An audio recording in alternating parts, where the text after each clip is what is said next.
Hello my friends, I am Sarah. Welcome to Grace My Space. Today we are doing part 2 of our mini kitchen makeover and we're going to be painting some cabinets.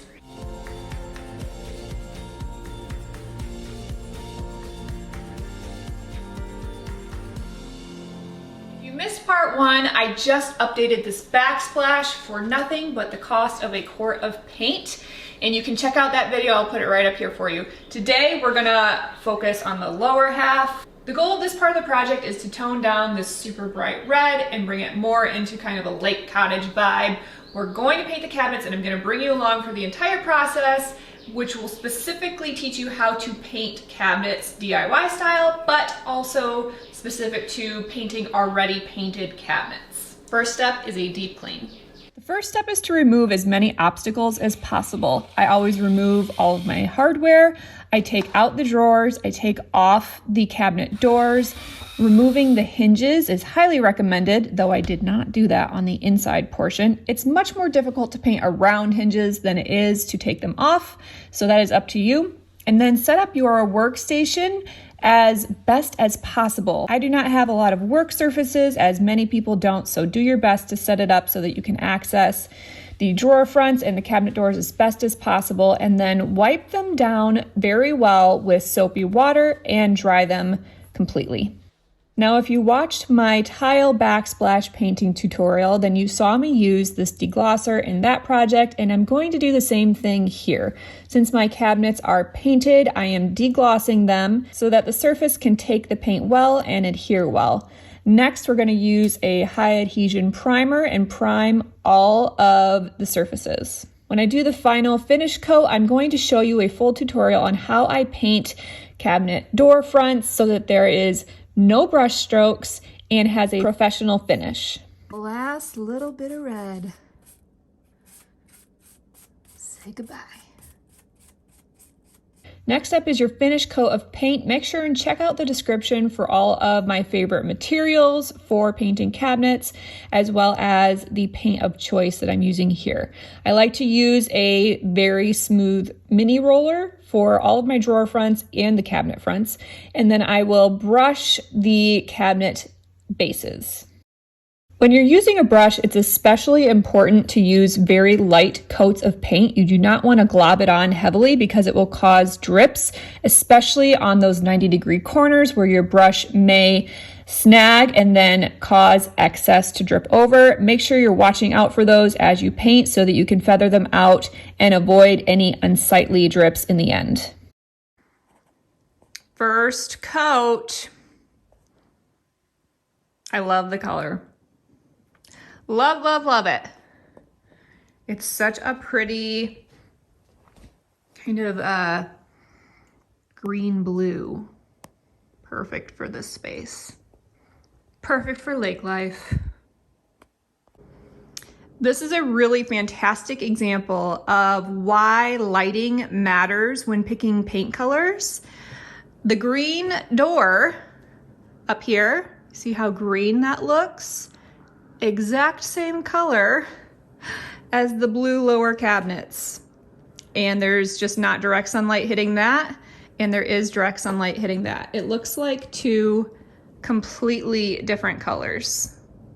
This is why you always put samples on a vertical rather than laying them flat, so you can see what the real color will look like once it's painted on a wall or a cabinet and in the different lighting. Even down here, this color looks different than the corner where it's a deeper blue. Amazes me every time. One thing I like to do after my first coat of paint is just see all those visible cracks where it would benefit from adding caulk. So things like this will look a lot more finished and polished once I caulk those seams and it looks seamless. Oh, I hate these kind. Day 50,000 of painting the kitchen. The process is not hard, it's just so time consuming. Now I am in love with the color. I love the way it turned out. It looks even more blue down underneath, which I'll show you when it's all finished. But we're at the point where we are going to flip and start doing the face. which is the most important part because obviously this is the side that everybody sees. Now, a couple of quick tips. I like to paint the inside of my cabinet doors first so that when I flip it over, I can finish the top, and then this portion never touches anything that might scratch or mar it afterwards. So always paint the inside first so that that can be the part that you flip over and gives you a perfect canvas for your final coat to be perfection. Now the paint that I ended up using has a 16-hour dry time. I didn't know that when I bought it. And so I really, for cabinets, like to make sure that I am sticking to the manufacturer's recommendation on dry time.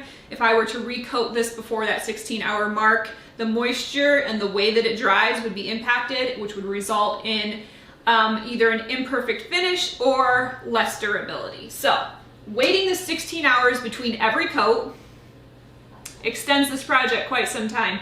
It even doesn't dry for 4 to 6 hours before it's dried to the touch. So this is a very slow paint. I did the Benjamin Moore Advanced Waterborne Interior Alkyd Paint Semi-Gloss.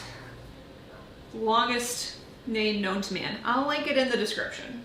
Now let me show you the exact method that I use to paint cabinet door fronts, especially shaker style like this that have the inset. First of all, always start with a brush on the middle of the panel, never in a corner. And then you can feather that excess paint out into the corners so that you're not causing pooling and drips on those 90-degree angles. Next, you're going to coat your roller only once per door. Start by rolling the middle to get some of the excess off, and then roll along every edge to remove any brush strokes from that first step, and then feather out the middle completely.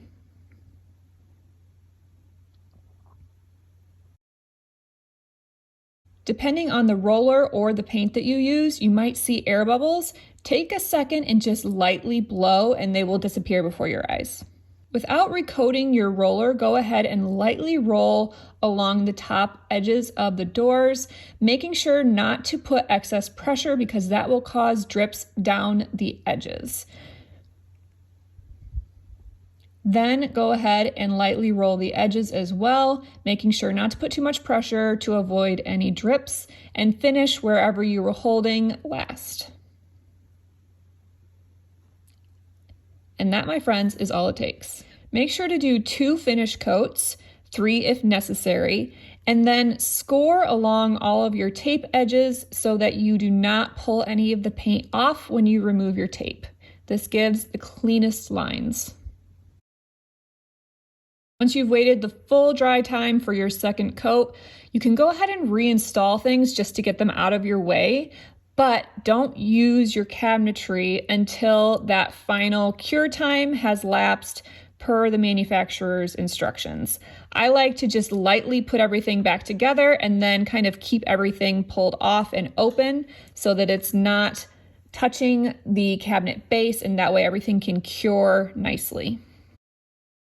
And that is how you paint kitchen cabinets. One of the most important tips I could ever give is that you need to follow the manufacturer's guidelines on dry time and recoat time and also cure time. This specific product, which I will link for you in the description, that I used had a 4 to 5 hour dry to the touch time, which is extremely long, a 16-hour recoat time, and a 5 to 7 day cure time. Now, if I were to rush through this process, I would end up with a poor finish, lower durability, easier scratchability because the paint didn't have time to properly cure, set up, and harden before I put it to use or recoated it. So, have patience.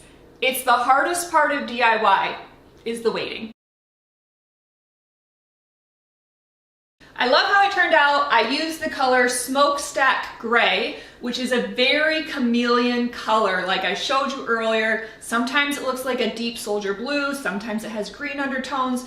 In this light right now, it's very bright today. It's much brighter. And so make sure and try out any samples that you have in your own home, in your own light, with the situation and the colors that surround it to see what it'll actually look like in your space. I hope that this tutorial was helpful. Check out my description below because I have linked a blog post full of tips on painting cabinetry, including linking all the materials that I used, the exact paints that I used, as well as some other options if you want to try a different type of paint or primer, because there's more than one that does the job. This is not the only option, and so you can kind of see what'll work best for your situation. Now, next up, I'm going to tackle the red that you see in here. I eradicated the red from the rest of the house so far, as well as from the lowers. Now we're going to replace this crown.